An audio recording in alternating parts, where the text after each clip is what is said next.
Welcome guys, welcome back to another installment of Hero Spotlight here on Original Gaming Culture. OGC for short. My name's Undying OGC. Please subscribe to the channel. Today we're going to be talking about the Fire Queen herself, the Lotus Dancer, our Fire Mage.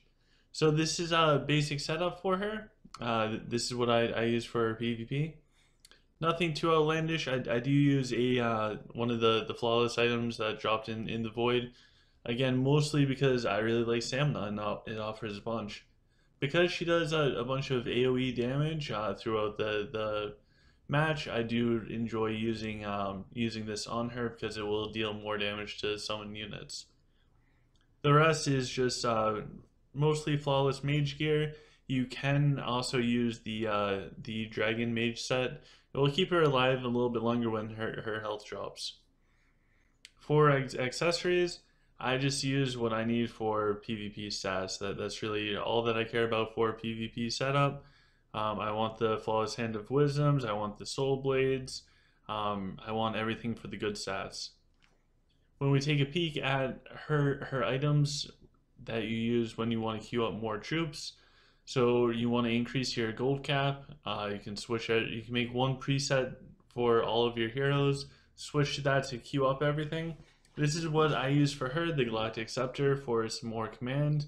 One command equals one bronze troop. Every 20 equals one gold troop.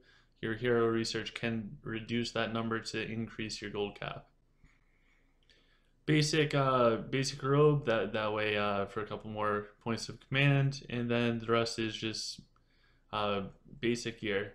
I do have a Flawless Hand of Wisdom so that she can queue up more, and then the Flawless Horn of Lost Heroes. It's all about the command. When it comes to her participating in Siege or anything outside of PvP, this is a basic setup that I'll use. This weapon right here, the Fireborn Scepter, it increases damage dealt from fire abilities. So there are some variations you can do when it comes to her. You can use the accessory that increases fire damage by 20%. It doesn't stack, but you're more than welcome to use that. Then that frees up your weapon spot. So if you want to use the one that increases damage versus summon troops, you're more than welcome to do that. And then under accessories, it's just things that increase her magic. Her magic, because she's a mage, will determine how much damage she does. Also, for the sake of the video, throwing on the Codex, I'm really happy now that I have it at 5 stars. Typically, this would not be on her. It would either be on Avril or Cleo. It really wouldn't deter from either of those two. So when we look at her basic abilities, we have Flame Strike. This will cause a small circle, or actually it's a pretty big circle. It's medium sized. It's not as big as Blizzard, and it's not as small as the Ice Nova from our previous Avril video. It's somewhere in the middle. It will blow up, it will do a little bit of fire damage, it will cause burning over time, which will add on a little bit of DPS.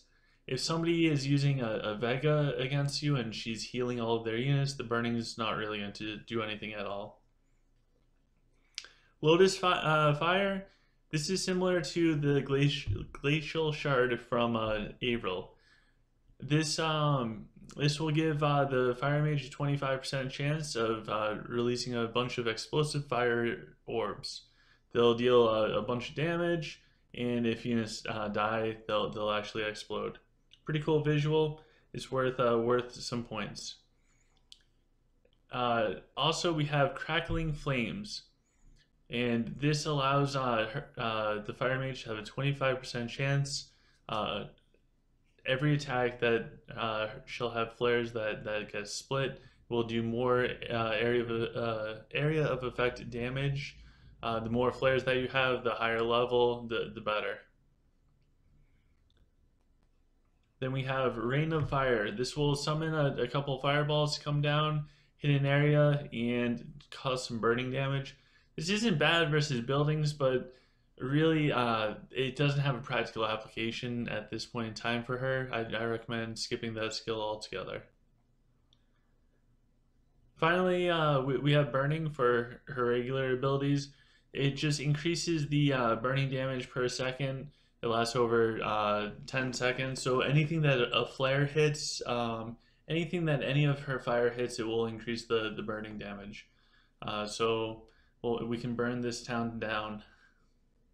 We also have Fire Dance. This is her ultimate.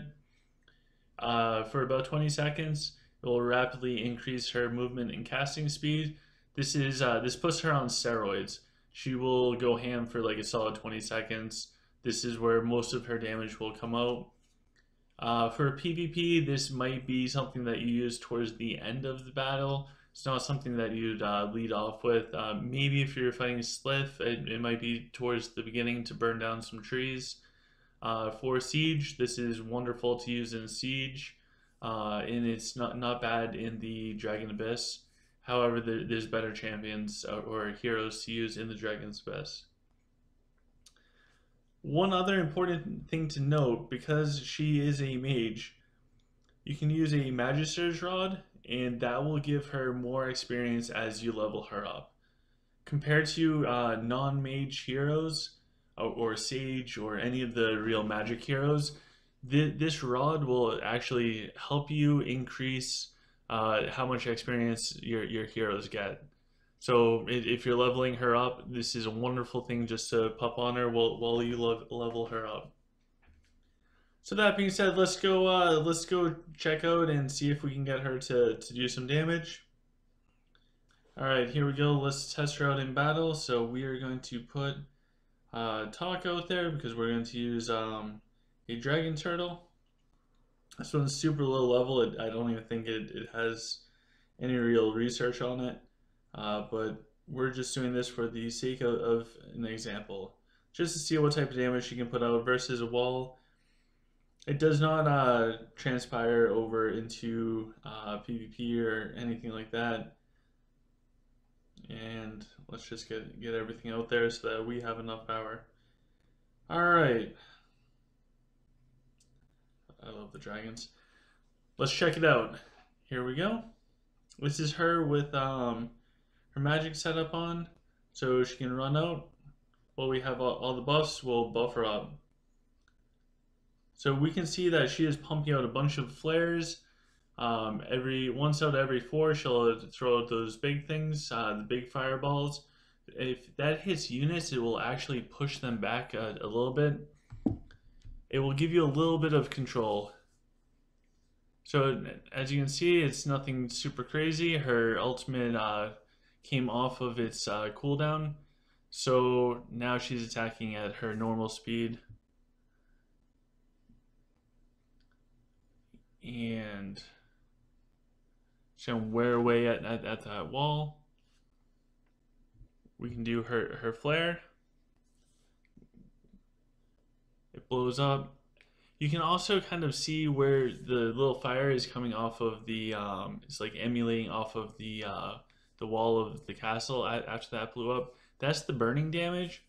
Again, it's not very good in PvP or anything like that, but versus buildings, it's not bad at all. All of that damage with each individual point with the burning damage that lasts a few seconds, it will add up to help out and give a few more